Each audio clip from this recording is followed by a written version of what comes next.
Hello everyone, इस lecture में हम स्टार्ट करेंगे क्लास 10th केमिस्ट्री का एक नया चैप्टर जो है स्टडी ऑफ कंपाउंड्स। इसमें जो सबसे पहला कंपाउंड हम पढ़ने वाले हैं वो है हाइड्रोजन क्लोराइड। तो जनरली हाइड्रोजन क्लोराइड क्या होती है, रूम टेम्परेचर पे एक गैस होती है और ये गैस आपको फ्री स्टेट में मिल जाएगी। वॉल्केनिक इरप्शन के टाइम पे जो गैसेज निकलती हैं उनमें से हाइड्रोजन क्लोराइड भी एक होती है। साथ ही साथ आपको जो गैस्ट्रिक जूस होता है मैमल्स का, इवन ह्यूमंस में आपको HCl मिल जाएगा। उसके साथ अगर हम प्रिपरेशन की बात करें कि हाइड्रोजन क्लोराइड को आप कैसे प्रिपेयर कर सकते हो, तो बहुत सारे मेथड्स हैं। जैसे सबसे पहले आप डायरेक्ट कॉम्बिनेशन रिएक्शन से हाइड्रोजन क्लोराइड को फॉर्म कर सकते हो। कैसे? हाइड्रोजन और क्लोरीन को आप डायरेक्टली कंबाइन कीजिए तो आपको मिलेगा HCl in the presence of diffuse sunlight. Diffuse sunlight की प्रेजेंस में होना चाहिए, डायरेक्ट सनलाइट नहीं, हम डिफ्यूज सनलाइट यूज करेंगे यहाँ पे। नेक्स्ट है आपके पास KCl और H2SO4। तो जनरली जो H2SO4 होता है, H2SO4 क्या होता है, एक लेस वोलेटाइल, या आप बोल सकते हो इसको बाकियों के कंपैरिजन में क्या, एक नॉन वोलेटाइल एसिड है। तो इसीलिए इसको हम यूज कर सकते हैं फॉर फॉर्मेशन ऑफ HCl। तो HCl प्रिपेयर हो जाता है, KCl और H2SO4 को आप रिएक्ट करोगे तो एक H इसके साथ कंबाइन हो जाता है तो HCl फॉर्म हो जाएगा और पोटेशियम एक हाइड्रोजन की जगह ले लेता है। हाँ, आपको ध्यान नहीं रखना है कि टेम्परेचर बिलो 200 डिग्री सेल्सियस इसमें रहता है। देन अगर हम बेरियम क्लोराइड को यूज करें, बेरियम क्लोराइड को हीट करेंगे सल्फ्यूरिक एसिड के साथ तो फॉर्म करेगा बेरियम सल्फेट और HCl। तो ये कुछ मेथड्स हैं प्रिपरेशन के। अब क्वेश्चन ये आता है कि हम लेबोरेटरी में कैसे प्रिपेयर कर सकते हैं HCl को। तो एक सिंपल सा तरीका है लेबोरेटरी प्रिपरेशन का। हम यूज करते हैं लेबोरेटरी में सोडियम क्लोराइड। सोडियम क्लोराइड की जगह हम पोटेशियम क्लोराइड भी यूज कर सकते हैं, but we will prefer sodium chloride. Sodium chloride और सल्फ्यूरिक एसिड को हम रिएक्ट करवाते हैं और टेम्परेचर होगा below 200 degree Celsius. 200 degree Celsius से कम टेम्परेचर पे ही हम उसको हीट करेंगे और ये फॉर्म करेगा सोडियम बाइसल्फेट और हाइड्रोजन क्लोराइड।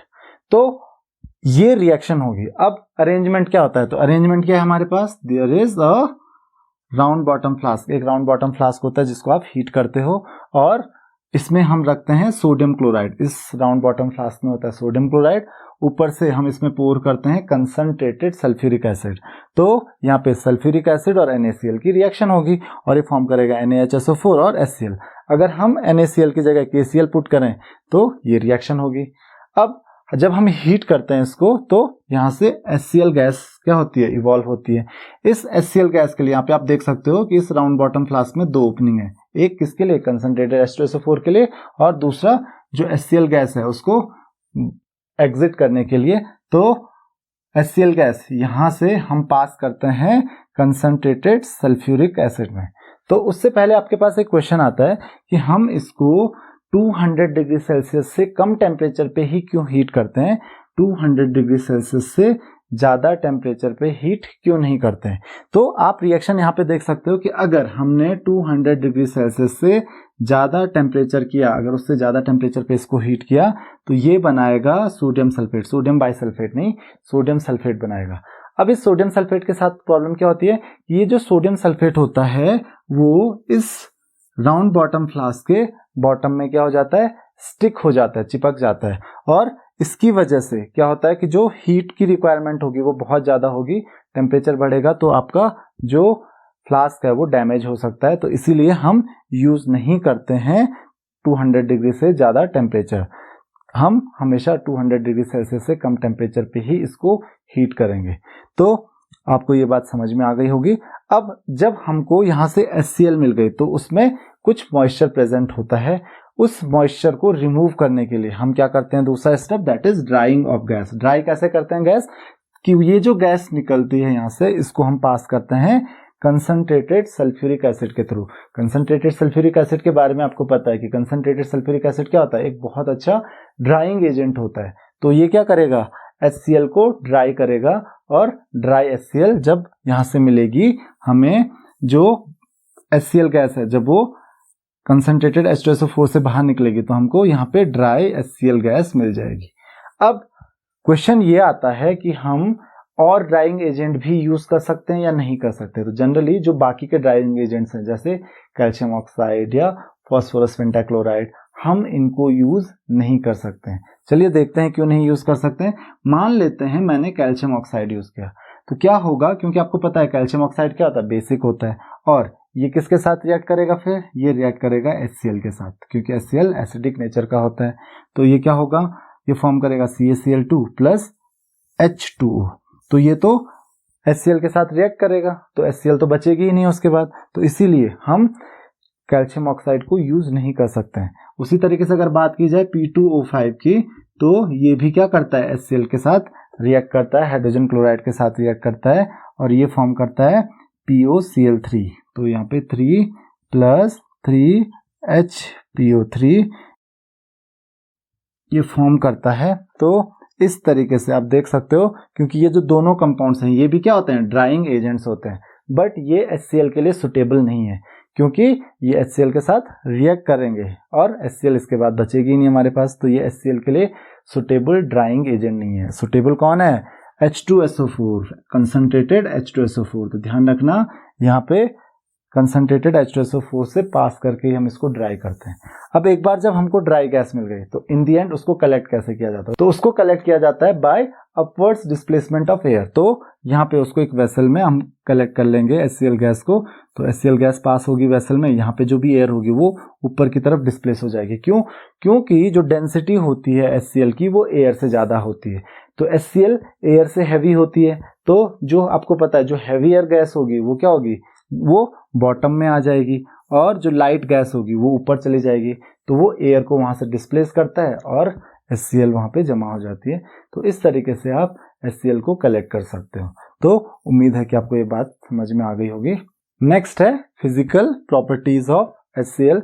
तो सबसे पहले अगर हम बात करें कलर, ओडर और टेस्ट की, तो जो HCl है वो एक कलरलेस गैस है। ओडर की बात करें तो इसका जो ओडर होता है वो काफी पंजेंट ओडर होता है, और टेस्ट की बात करें तो इसका जो सोल्यूशन होता है उसका टेस्ट सावर होता है। नेक्स्ट, अगर हम फिजियोलॉजिकल नेचर की बात करें तो ये बहुत ही ज्यादा कोरोसिव होता है, कोरोजन इसकी वजह से बहुत इजीली होता है, तो बहुत ज्यादा कोरोसिव होता है HCl, और इसी वजह से अगर ये इनहेल हो जाती है, अगर आप इसको इनहेल कर लेते हो तो इसकी वजह से ये बर्निंग सेंसेशन क्रिएट करता है नोज में और थ्रोट में। तो इस चीज का आपको ध्यान रखना है, ऐसा क्यों होता है, क्योंकि ये हाईली कोरोसिव होता है। अगली बात करते हैं हम डेंसिटी की। तो जो डेंसिटी होती है इसकी लगभग 1.2 टाइम्स होती है, किसके, एयर के, 1.2 times of air. So 1.27 times ये एयर की होती है इसकी डेंसिटी, मतलब ये एयर से ज्यादा डेंस है, तो आप कह सकते हो ये एयर से हैवी गैस होती है। और अगली बात अगर हम करें सॉल्युबिलिटी की, तो सॉल्युबिलिटी इसकी बहुत ज्यादा होती है वाटर में, तो ये हाईली सॉल्युबल होता है वाटर में। अब इसकी हाई डेंसिटी और high solubility in water prove करने के लिए हमारे पास दो एक्सपेरिमेंटल सेटअप्स हैं। तो पहला सेटअप हम देख लेते हैं। यहाँ पे हमारे पास एक फ्लास्क है जिसमें एयर होगी और वहां पे आप कैंडल बर्न करते हो। अब क्या करते हैं, हम एक दूसरा फ्लास्क लेते हैं जिसमें आपने HCl गैस कलेक्ट की है, और इस फ्लास्क को हम इस फ्लास्क में पोर कर देते हैं। तो जिस फ्लास्क में HCl गैस है, HCl गैस को आप उस फ्लास्क में पोर कर देते हो जिस फ्लास्क में कैंडल बर्न हो रही है, कैंडल जल रही है। तो अब क्या होगा, आप देखोगे कि ये कैंडल जो होगी ये बुझ जाएगी, ये एक्सटिंग्विश हो जाएगी। तो इस कैंडल के बुझने का रीजन क्या है, क्योंकि इसको कंबशन के लिए एयर चाहिए और उसको एयर नहीं मिल पाती है, शायद इसीलिए कैंडल बुझती है। तो एयर क्यों नहीं मिल पाती उसको, क्योंकि जैसे ही आप HCl पोर करते हो, जो एयर होती है उसको HCl गैस डिस्प्लेस कर लेती है। तो अगर एयर को HCl गैस डिस्प्लेस कर लेगी तो एयर तो वहां से बाहर चली गई, तो एयर ही वहां नहीं रहेगी तो कैंडल कैसे बर्न करेगी, क्योंकि जो HCl गैस है वो कंबशन को सपोर्ट नहीं करती है। तो इस वजह से जो कैंडल होगी वो बुझ जाएगी। अगर ऐसा नहीं होता, अगर HCl हैवी नहीं होती, तो इसका मतलब तब एयर वहीं रहती, तब एयर को बाहर आने की जरूरत नहीं होती है, तो कैंडल बर्न होती रहती, वो बुझती नहीं। तो ये प्रूव करता है कि जो डेंसिटी होती है HCl गैस की वो एयर से ज्यादा होती है। तो it is about 1.27 times that of air. अगली हम बात करते हैं सॉल्युबिलिटी की। तो सॉल्युबिलिटी को प्रूव करने के लिए मैंने आपको अभी बताया कि ये हाईली सॉल्युबल होता है वाटर में।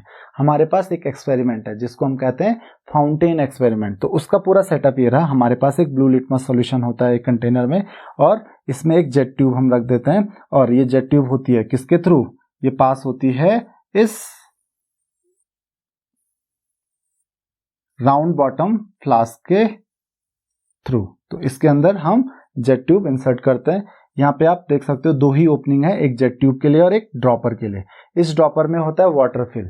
तो अब इस जो फ्लास्क जो है आपके पास उसमें हम फिल करते हैं HCl गैस। तो इस राउंड बॉटम फ्लास्क में HCl गैस फिल होगी।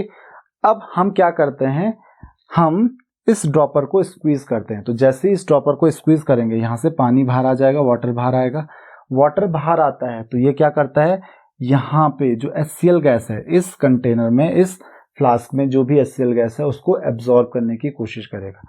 तो इसकी वजह से क्या होता है कि अगर वो HCl को एब्जॉर्ब करेगा तो यहाँ पे एक पार्शियल वैक्यूम क्रिएट हो जाएगा, हल्का सा वैक्यूम क्रिएट हो जाएगा। क्यों? क्योंकि अब गैस तो वहां पे है नहीं, गैस तो वाटर ने एब्जॉर्ब कर ली ज्यादा से। तो इस गैस को वाटर एब्जॉर्ब कर लेता है, उसकी वजह से वैक्यूम क्रिएट होगा। वैक्यूम क्रिएट होगा तो यहां से सक्शन होगा, जो ब्लू लिटमस है वो जेट ट्यूब सक करेगी। तो यहां से जो बाहर आपको मिलेगा इस जेट ट्यूब के थ्रू, इस राउंड बॉटम फ्लास्क में आपको एक रेड फाउंटेन देखने को मिलेगा। तो इसका कलर जो कि ब्लू था वो यहां जाके क्या हो गया, रेड हो गया। तो आपको यहाँ पे 2 चीजें पता चली। पहली चीज कि जो HCl गैस है वो बहुत ज्यादा सॉल्युबल होती है किसमें, वाटर में। क्योंकि जब ज्यादा सॉल्युबल होगी तभी तो क्या होगा, यहाँ पे वैक्यूम क्रिएट होगा। क्योंकि अगर वो डिसॉल्व ही नहीं होगी वाटर में तो HCl गैस तो वहीं रहेगी, तो वैक्यूम क्रिएट होने का कोई सवाल ही नहीं। तो वैक्यूम क्रिएट हुआ है तभी तो उसने सक्शन किया है। तो अगर वैक्यूम ही क्रिएट नहीं होता तो ये जो आपके पास लिटमस सॉल्यूशन है वो ऊपर जाता ही नहीं, उसको सक करता ही नहीं। तो वैक्यूम क्रिएट क्यों हुआ है, क्योंकि वाटर में बहुत ज्यादा सॉल्युबल होती है HCl गैस। तो पहली चीज तो ये हमने प्रूव कर दी कि जो सॉल्युबिलिटी होती है HCl गैस की वो बहुत ज्यादा होती है वाटर में। और दूसरी चीज आपने देखा कि यहां से ऊपर कौन गया था, ब्लू लिटमस सॉल्यूशन गया था। और यहाँ पे जो फाउंटेन देखने को मिल रहा है आपको, कैसा फाउंटेन देखने को मिल रहा है, रेड फाउंटेन देखने को मिल रहा है। तो ब्लू लिटमस जो है वो रेड में कन्वर्ट हो गया। इसका मतलब ये कैसा है, ये एक एसिडिक सब्सटेंस है। जो HCl गैस है वो क्या है, एसिडिक है। इस वजह से ये ब्लू लिटमस रेड में कन्वर्ट हो गया। तो यहाँ पे हम फिजिकल प्रॉपर्टीज को खत्म करते हैं। अब है हमारे पास केमिकल प्रॉपर्टीज। तो सबसे पहले हम बात करते हैं कंबस्शन की। तो मैंने अभी आपको बताया था कि HCl is not a supporter of combustion and it is not a combustible gas. तो ये कंबस्टिबल भी नहीं है और ये कंबस्शन को भी सपोर्ट नहीं करती है। दूसरी बात करते हैं थर्मल डिसोसिएशन की। तो अगर आप इसको बहुत हाई टेम्परेचर पे लगभग 500 डिग्री सेल्सियस से ऊपर हीट करते हो तो तब जाके ये डिसोसिएट होता है हाइड्रोजन और क्लोरीन गैस में। अगला है रिएक्शन विद अमोनिया। तो hydrogen chloride gas ammonia gas के साथ रिएक्ट करती है और फॉर्म करती है अमोनियम क्लोराइड, जो कि फॉर्म करता है डेंस व्हाइट फ्यूम्स। तो डेंस व्हाइट फ्यूम्स की फॉर्म में आपको अमोनियम क्लोराइड दिखेगा। अब ऐसा क्यों होता है, क्योंकि ये दोनों तो गैसेज हैं, लेकिन अमोनियम क्लोराइड क्या है, सॉलिड है। तो ये तुरंत सॉलिडिफाई हो जाता है। ये आप देख सकते हो ये एक सॉल्ट है, तो ये तुरंत सॉलिडिफाई हो जाता है। इस वजह से आपको डेंस व्हाइट फ्यूम्स देखने को मिलेंगे। और यही रिएक्शन बहुत ज्यादा यूजफुल होती है किसको, हाइड्रोजन क्लोराइड को आइडेंटिफाई करने के लिए। क्योंकि अगर आप जानना चाहते हो कि पर्टिकुलर गैस है ये कौन सी गैस है, तो क्या करते हैं, अमोनिया के साथ उसको आप रिएक्ट कर सकते हो। अमोनिया के साथ अगर वो डेंस व्हाइट फ्यूम्स फॉर्म करता है तो इसका मतलब वो कौन सी गैस है, HCl गैस है। तो ये बहुत ज्यादा यूज होता है for identification of hydrogen chloride gas. Next आता है मेटल्स के साथ रिएक्शन। तो जब भी हाइड्रोजन क्लोराइड गैस मेटल्स के साथ रिएक्शन करती है, स्पेशली जो एक्टिव मेटल्स हैं उनके साथ रिएक्शन करती है, तो हाइड्रोजन लिबरेट होती है और उन मेटल्स के क्लोराइड फॉर्म होते हैं। जैसे आप देख सकते हो जिंक अगर HCl के साथ रिएक्ट करेगी तो ये फॉर्म करेगा जिंक क्लोराइड और हाइड्रोजन गैस लिबरेट होगी। मैग्नीशियम HCl के साथ रिएक्ट करेगा तो मैग्नीशियम क्लोराइड और हाइड्रोजन गैस लिबरेट होगी। आयरन HCl के साथ रिएक्ट करेगा तो फेरस क्लोराइड और हाइड्रोजन गैस लिबरेट होगी। तो आप देख सकते हो कि क्या ट्रेंड है मेटल्स का HCl के साथ रिएक्शन में। तो ये थी केमिकल प्रॉपर्टीज ऑफ HCl। तो इस लेक्चर में इतना ही। अगर आपकी कोई भी क्वेरीज हैं तो आप क्वेश्चंस कमेंट सेक्शन में पूछ सकते हैं। Thank you very much.